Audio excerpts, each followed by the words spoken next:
YouTube, what is good? It's your man Riz from Doing Film Things. So as you already know, I had a print sale a few weeks ago. So I've been very busy in the darkroom making all kinds of prints. I think in total I had 7 or 8 different prints to make. And obviously for each one of those prints, I had multiple quantities. So in total, I think I sold about 20 prints. There's an image that I shot on Cinestill 800T about, let's say, over a year ago. And this was back when I was in New York City for a holiday trip. And basically, it's a picture of noodles. And you may have seen this on my channel before. I actually got rid of that video a long time ago because I just didn't like it very much. But we're gonna redo it here with some proper footage and some proper instructions. So let's jump into the darkroom and I'll show you exactly how I went from beginning to end in printing the Cinestill 800T image.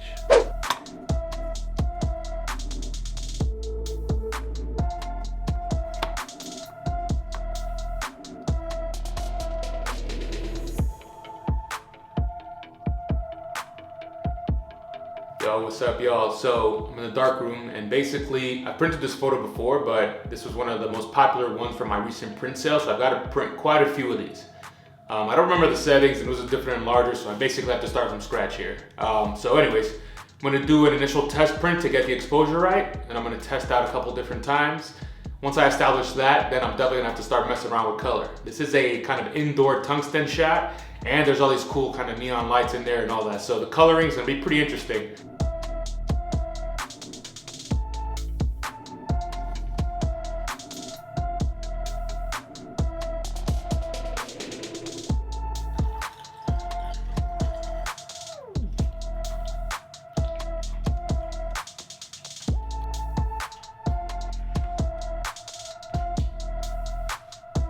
All right, y'all, so basically, definitely gonna have to push the exposure just a bit. Somewhere between 6 and 9 seconds at f11 is the good spot for kind of the base exposure, and then for those highlights at the top, that's definitely gonna have to be a bit more, maybe twice as long as the base exposure.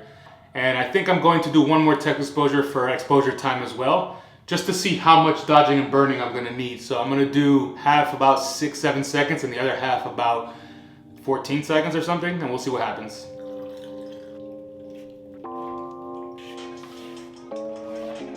All right, y'all, so basically my exposures now, I did a half and half. So I've got on one side about 7 seconds and on the other side, it's about 14 seconds. It might even be 8 seconds, that first one, only because I was covering it, and in the time that I was covering it, probably exposed some of the paper for like a second or so. But either way, the point is I think my base exposure is gonna remain at 6 seconds. And then it looks like for the burn, probably somewhere upwards of an additional like 6 to 7 seconds will suffice. It's getting pretty dark up at the top there, but I think it's bringing out some of the color. So let's do that. And now I think I can start correcting for some color as well. What I'm gonna do is actually not allow, what I'm gonna do is remove a bit of magenta and a bit of yellow as well, because I want some of that blue and green to start showing off now. So we've got our exposure. Let's go with 6 seconds for the base, and then let's start messing around with the color. And then at the end, of course, we'll bring it all together. All right, y'all, so I think we're good to go here. I made 2 additional exposures like I mentioned, and basically one of them had a little less filtration than the other one. I think that one with a little bit less filtration is actually the one that I want to go with. So we're going to do that, and then now I'm going to make a full test print with a whole sheet of paper, but still as a test, just to see what the whole thing looks like with the burning and the proper settings and the proper times. If that looks good to me, then we're going to go ahead and make all the other prints, because I think I need to make like 5 of these or so. This is one of the most popular prints from my sale, so I got quite a few to make. Let's do it.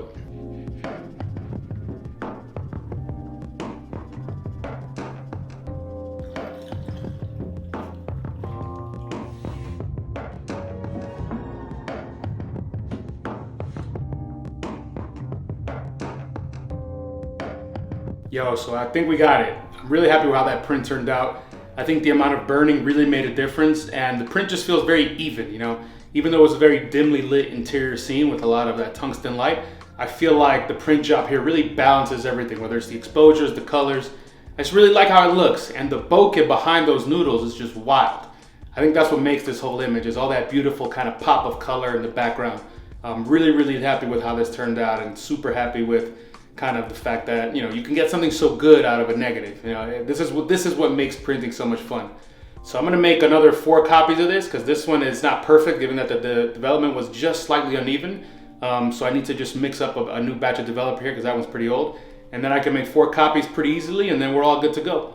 All right, y'all, I hope you enjoyed that snippet. Basically, printing this image was very interesting because I had to burn the image quite a bit. The highlights in the image were significantly brighter than the rest of the exposure, so having to burn it really kind of brought everything together. And I really love how even the image looks now. The colors, the exposures, everything looks pretty great. You can see the print right here.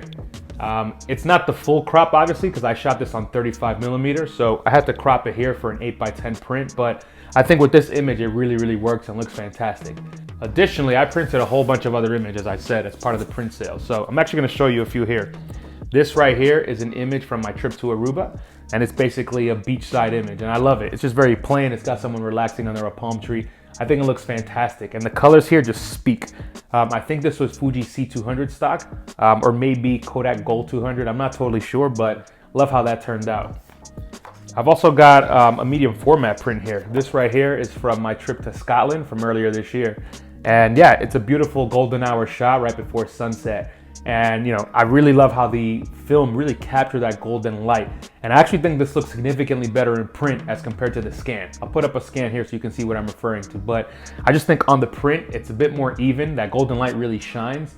And the colors just look very natural. It kind of looks like what I remember seeing. So really love this image. And in the final prints that I actually sent out, this part right here, I dodged it because as you can see here, it's a bit dark. In the printing session, I dodged it for, let's say, I think 2 seconds out of the total 6 seconds. And that really brought up the exposure to give you a nice even exposure.